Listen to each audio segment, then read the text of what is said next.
Welcome to the Wiser Roundtable, where we believe the best investment advice is free of all conflicts. I'm Brad Lyons, and with me today is Matthews Barnett. Hi, Matthews. How's it going? Going well, thank you. Last week we started on a new series called Following the 5 Steps to Have Financial Success in Retirement. This is a document that was written by Matthews. Matthews, this is a great job. We're going to use this throughout the next 5 weeks and go through each one in great detail. Last week we went through all 5 on just kind of a summary basis. This document is available to you, to our listeners, on our website at wiserinvestor.com. Scroll to the bottom, put in your email address, and we will send it to you. So last week we went through the 5 steps, and they are: managing cash flows. 2, building and maintaining cash reserves. 3, maintaining investment discipline. 4, avoid carrying debt. And 5, maximizing your Social Security.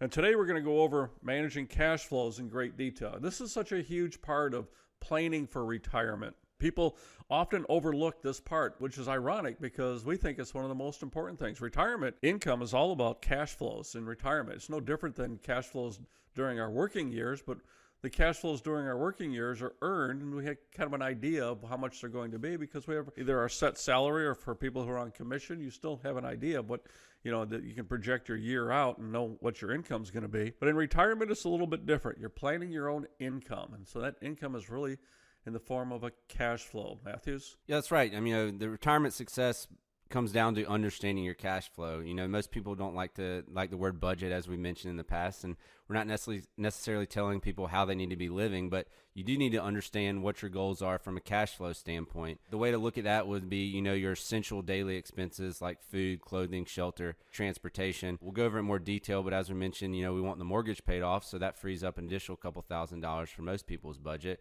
So it's really just those everyday necessary items of just getting through life, enjoying themselves. And then you need to look at also, besides those, just discretionary items like, do you plan to travel? Do you plan to have other hobbies in retirement? So there's additional cash flow needs above the necessary items.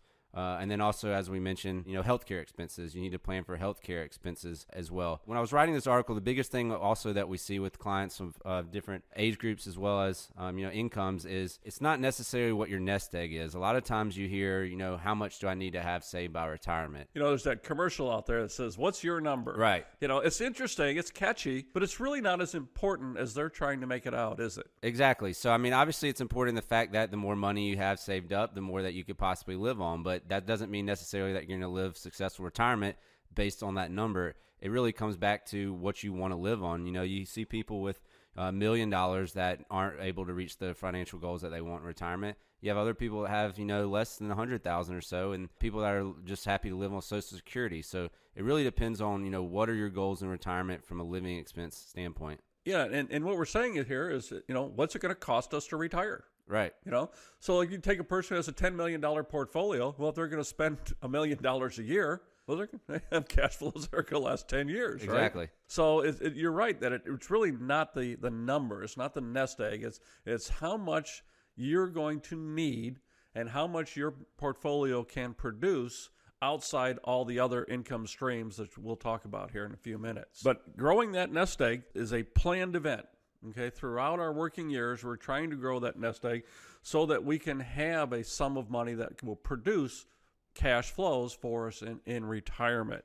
And that's part of our retirement success is having cash flows that are sufficient to pay for the everyday expenses that we're going to have in a happy, healthy retirement. That's right. You hear the rule of thumb that you need to plan for about 80 to 85% of your pre-retirement cash flows. That's just a rule of thumb. Sometimes it works, sometimes it doesn't. It's really up to the individual client. But it does take time to plan before retirement on what that number looks like and thinking about what your retirement looks like I said, with your hobbies and traveling and what that looks like, because you have to plan up to that. It's not something you can do right before retirement. That's right. And then when we reach retirement and we're ready to move on to that next station in life, we have what we have. And it's maximizing it, or optimizing it is another word, that income in retirement so that we can have the fullest retirement that we can. And as we say around here, how can we live our best life at that point in time? That's right. Okay. And there are other things to consider. So, Matthews, you had mentioned several things on the expense side. We want to talk a little bit about the income side, and then we want to talk a little bit about how the environment affects those income streams. The environment being the economy, inflation, and some other factors. So why don't we go ahead and get started?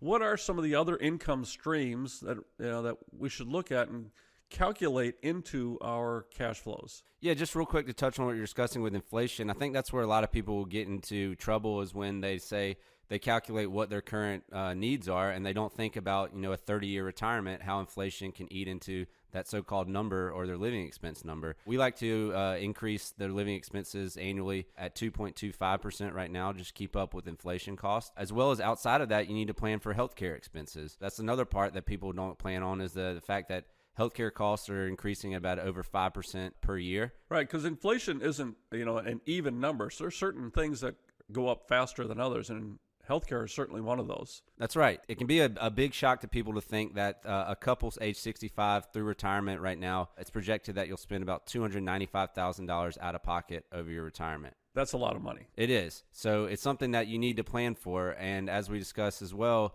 that's just for everyday health care. That doesn't even go into long-term care expenses on top of that. So when you're just planning for your living lifestyle and not thinking later in life when healthcare costs start to go up, it's something that you need to plan for. So a 2.25 sounds kind of low, and historically it has been. But in the last recent years, 10, 15 years, we've averaged around 1.5 to 1.6%. Now, it's a little higher than that today as the time of this podcast. But if you look at even a 2% increase year over year, and you consider what's something called a mathematical anomaly called the rule of 72. You've heard of that, Matthews? Yeah. Where if you take any given interest rate and divide it into 72, it gives you the number of years it takes for money to double at that interest rate. So at just 2%, to make the math easy, in 36 years, we're looking at the price of goods and services that we're buying today being twice as much. And if we're, like you said, we're planning for a 30-year retirement, we're looking at having, an increasing cost of our retirement throughout those 30 years. We have to have a stream of income or cash flow that meets those demands too, doesn't it? That's right. And as we talked about before, there's kind of what's called the go-go, the slow-go, and the no-go years. Right at retirement, the cash flows might be a little different. You might spend more on travel and spending time with family and friends. And then, well, you're celebrating. You're Exactly. celebrating a lifelong career, for both of you, and you want to get out and do the things that you never had time for while you were in your working years. Right. That might be international. That may be big trips around the U.S., but then those start to fade and they're closer to home. And then, as we mentioned before, it's just later in life, those healthcare expenses become a bigger part of things, and that needs to be planned for as well. Exactly. And all that can be done through, different software programs, different ways to consider, how the income and cash flows are needed, throughout a 30-year period. Because it's really, and what we say around here also is that life is not a linear event.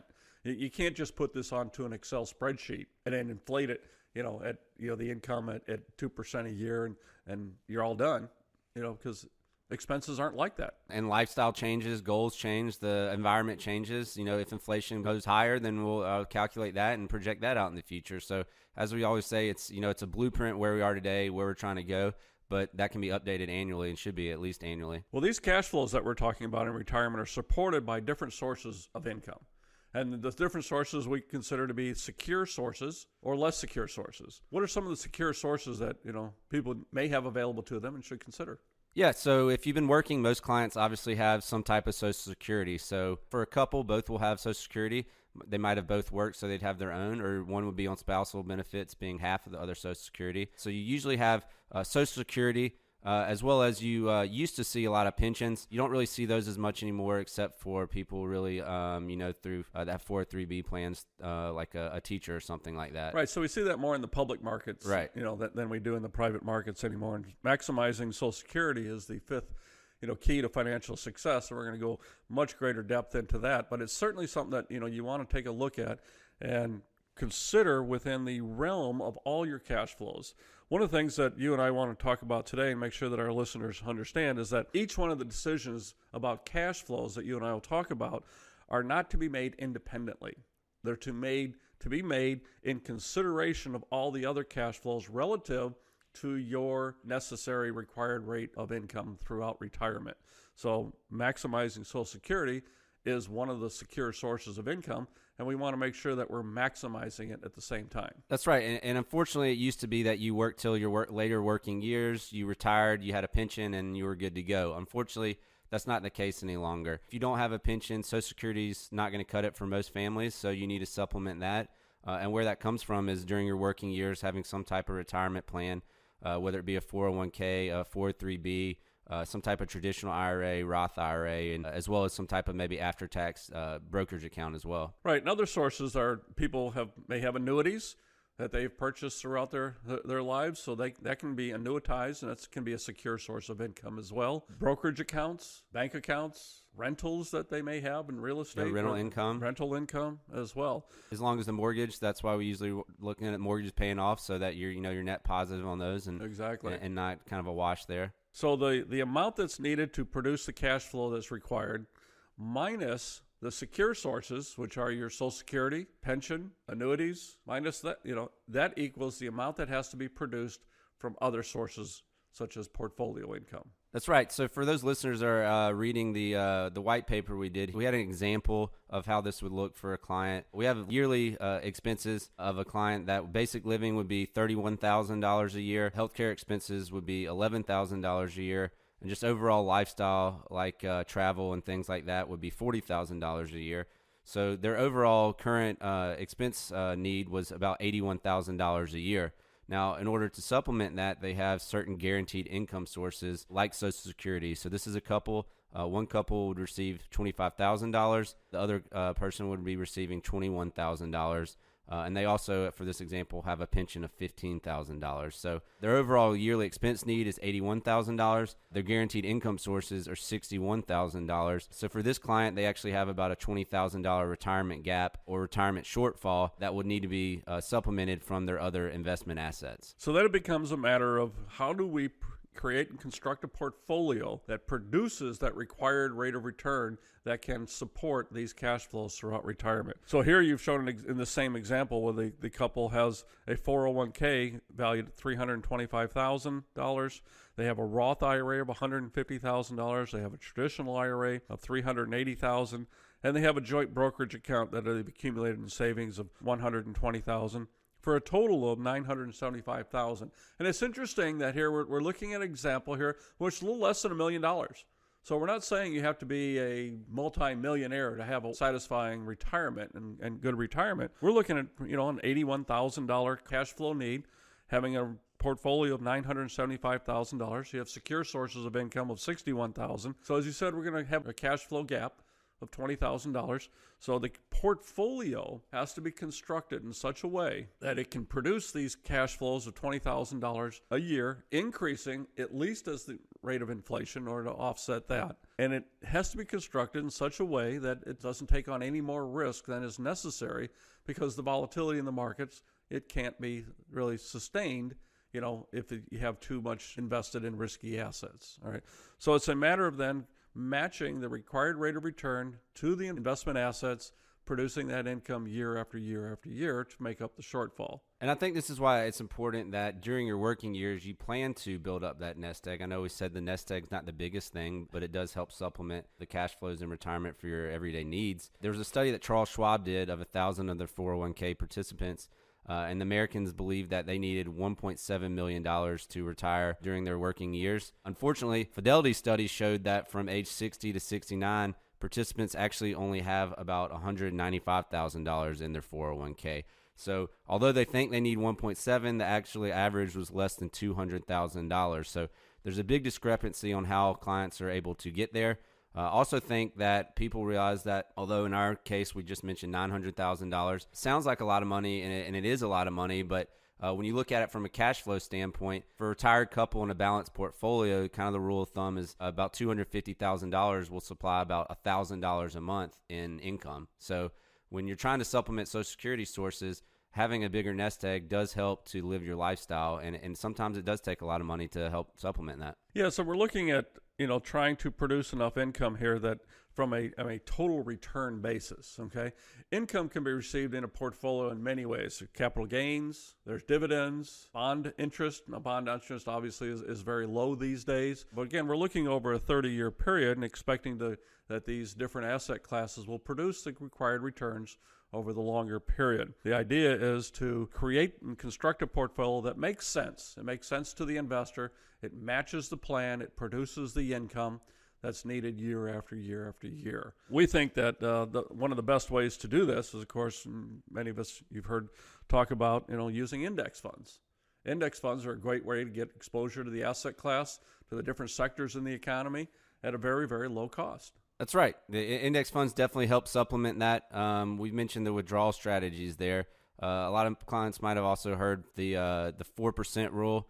That's been very popular. That was created in the 90s by William Bengen. And what that strategy was, he was saying with that nest egg to supplement your retirement, you would be able to withdraw 4% a year plus inflation throughout your retirement years. While that might stand and might work, as we mentioned before, it really comes down to what your living expenses are through retirement and trying to supplement that, which is also why we look at what we call a Monte Carlo simulation, where we're running 1,000 trials of stock and bond returns in order to get the client's highest probability of success towards reaching those living expense goals. Twice now we've used this idea of rule of thumb, and rule of thumbs are great because what they do is as your accumulation, in the accumulation phase, it kind of gives you an idea of how much you should be saving. Right. How should you invest? But once you actually get right down to the life event that's occurring, such as retirement or college, payments or whatever the case may be, you want greater certainty than that. Yeah, okay. You need a plan. Like we said, you got $1 million. What do you do with it? It's not going to help supplement your retirement if you don't have a plan for it. That's right. In retirement, one of the things that we counsel all of our clients on here is to have a reserve of money in your portfolio in order to meet those cash flows for at least the next 2 years. And the reason being is because the volatility in the marketplace that can occur from time to time, and we certainly saw this last year with COVID, that we do not want to be withdrawing money from assets at the same time that those assets may be declining in value. So by having a cash bucket, which is a term that we use here, of at least 2 years of expenses from the portfolio that we can draw upon to create that stream of income to match the income gap that we talked about, having that available allows the portfolio to withstand the ups and downs in the marketplace for at least a 2-year period. And that has worked very well, and it has given our clients a lot of peace of mind, especially last year when we saw those declines. Yeah, I think that goes back to behavioral finance, too, helping people control their emotions so they aren't trying to withdraw from the portfolio, the principal of the portfolio when the market's down. And that goes back to what's called sequence of return risk, which can be a big issue for clients, especially in their first few years of retirement. Right. Now, it's interesting that, we talked a little bit right there about it, having investing discipline, which is number 3 topic on our list here. So as I mentioned earlier, each one of the decisions that are made and each description that we're going into here is dependent upon each other, all the other 5. These are not independent decisions that are made. We want to maximize and optimize Social Security. We want to have good investment discipline. We want to have a cash reserve. All these things, are contributing to our retirement success, but all have to be considered in that decision-making that goes into a financial plan. That's right. They're not all independent of each other. They all are an important process of the retirement planning, and it's important to look at the overall picture, not just each individual asset as well as other income source. So next week, we're going to talk about building and maintaining cash reserves. That's number 2. A little bit of preview on that, perhaps, Matthews? Yeah, so we've kind of touched base on that. Building and maintaining cash reserves are very important. We'll touch base on it next week, but, usually for pre-retirees, we like to have 3 to 6 months of expenses and immediate liquid cash reserves. However, in retirement, that's a little bit different picture. And I know, Brad, you can touch base on this a little bit more, especially next week in more detail with this, but making sure that we have that cash reserve within the portfolio for those clients so that they're able to withdraw from that safely, providing them peace of mind without having to go into the principal of their portfolios. So for having financial success in retirement, Matthews has written this, follow these 5 steps to have financial success in retirement. It's available to our listeners on our website at wiserinvestor.com. Scroll to the bottom of the web page, enter your email address, and we will send you this document where we're going to go over the 5 steps to financial success. Covered today was managing cash flows. Next week, we're going to go talk about build and maintain cash reserves, followed by maintain investing discipline, avoid carrying debt, and we'll finish up with maximizing and optimizing your Social Security. Matthews, great conversation today. Look forward to our conversation next week on maintaining and building cash reserves. Enjoyed it. Thank you. Thanks for listening to the Wiser Roundtable podcast. We hope you enjoyed it. Make sure to subscribe wherever you're listening. That way you don't miss out on new episodes. Head to wiserinvestor.com and reach out if you have any questions. We would love to hear from you. Today's episode was produced and edited by Lilton Moore. Wiser Wealth Management Incorporated is a registered investment advisor. Information presented is for educational purposes only and does not intend to make an offer or solicitation for the sale or purchase of any specific securities, investments, or investment strategies. Investments involve risk and unless otherwise stated are not guaranteed. Be sure to first consult with a qualified financial advisor and/or tax professional before implementing any strategy discussed herein. Past performance is not indicative of future performance.